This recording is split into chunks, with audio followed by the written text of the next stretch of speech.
அனைவருக்கும் வணக்கம். இந்த வீடியோ பதிவில் நம்ம பார்க்கக்கூடிய விஷயம் என்ன அப்படின்னா, இந்த 8, 17, 26 இந்த தேதிகளில் பிறந்தவங்களுடைய கேரக்டர்ஸ் என்ன மாதிரி இருக்கலாம் அப்படின்றத வந்து பார்க்கலாம். இந்த தேதிகளில் பிறந்திருந்தாங்கன்னா பொதுவாக நிதானமாக அவங்களுடைய நடவடிக்கை எல்லா விஷயங்கள்லையுமே இருக்கும். ரொம்ப ஃபாஸ்ட்டாக செயல்பட மாட்டாங்க, ஸ்லோவாக இருப்பாங்க, சோம்பேறித்தனம் இருக்கும். சோம்பேறித்தனம் இருந்தாலும் இவங்களை கரெக்டான ஒரு பர்சன் மோட்டிவேட் பண்ணாங்க அப்படின்னா இவங்கள மாதிரி ஹார்ட் ஒர்க் பண்ணுறதுக்கு வேற யாராலையும் முடியாது. அந்த அளவுக்கு ஹார்ட் ஒர்க் பண்ணக்கூடிய கெப்பாசிட்டி இருந்தாலும் சோம்பேறித்தனம் அப்படின்றது இவங்களுக்குள்ளே இருந்துகிட்டே இருக்கும். கடவுள் நம்பிக்கை இருக்கும், பெரியவங்களுக்கு மரியாதை கொடுக்கணும் அப்படின்ற விஷயங்கள்லாம் இவங்களுக்கு தெரியும். லைஃப்ல பெருசா எய்ம்லாம் வச்சுக்க மாட்டாங்க. ஏதாவது ஒரு விஷயம் ஒர்க் பண்ணிட்டு இருக்கணும், அவ்வளவுதான் அவங்களுக்கு. இவங்களுக்கு கொஞ்சம் தனியா இருக்கிறது பிடிக்கும். யாரையும் டாமினேட் பண்ண மாட்டாங்க, எதுவா இருந்தாலும் அட்ஜஸ்ட் பண்ணிப்பாங்க.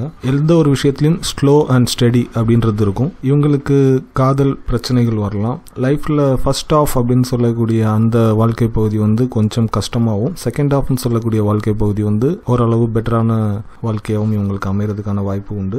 பிஸ்னஸ் பண்ண தயங்குவாங்க, யார்கிட்டயாவது போய் ஒர்க் பண்ணுறதுக்கு தான் விரும்புவாங்க.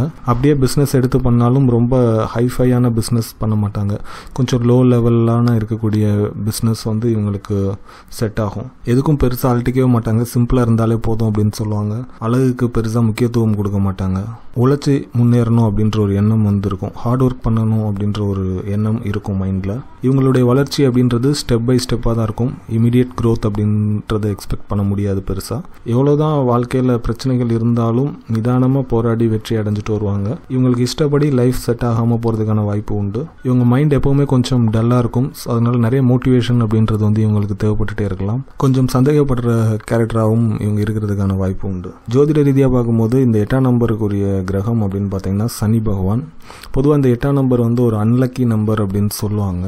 ஆக்சுவலாக எல்லா நம்பருக்கும் ப்ளஸ் இருக்கிற மாதிரி மைனஸும் இருக்குது. ஸோ இந்த 8ஆம் நம்பருக்கான ப்ளஸ் அப்படின்னு பார்த்தீங்கன்னா ஹார்ட் ஒர்க், ஸ்லோ, நிதானமாக செயல்படுறது, இதெல்லாம் இந்த 8ஆம் நம்பரோட ப்ளஸ். ஸோ நம்ம ப்ளஸ் ஆன விஷயங்களில் கான்சென்ட்ரேட் பண்ணும்போது அந்த மைனஸ் வந்து நம்மளால் ஓவர் கம் பண்ணிக்க முடியும். இந்த தேதிகளில் பிறந்து உங்களுடைய ராசி மகரம் இல்லை கும்பமாக இருந்து, இல்லை சனி பகவான் உங்கள் ஜாதகத்தில் வலுவாக இருந்தார் அப்படின்னா இந்த விஷயங்கள்லாம் உங்களுக்கு பொருந்தி வரலாம். நன்றி.